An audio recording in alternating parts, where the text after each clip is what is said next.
உலகத்திலே மிகப்பெரிய ஆஞ்சநேயர் சீதா பிராட்டி. முன்னாடி போகிறது சீதா பிராட்டி இல்லை, சீதா பிராட்டி கோயிலுக்கு வந்திருக்கோம். சீதா பிராட்டி கோயிலுக்கு வந்திருக்கோம். என் பேர் தான் அருணகிரி. சொல்லுங்கள், என்ன வேணும்?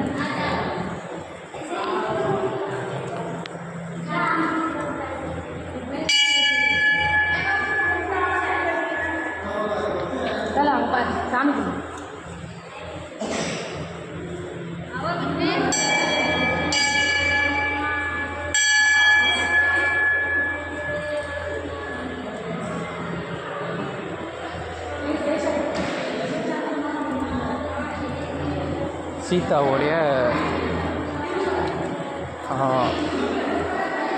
ஜீவசமாதி இங்கே தான் இருக்கான். இங்கே தான் வந்து சீதா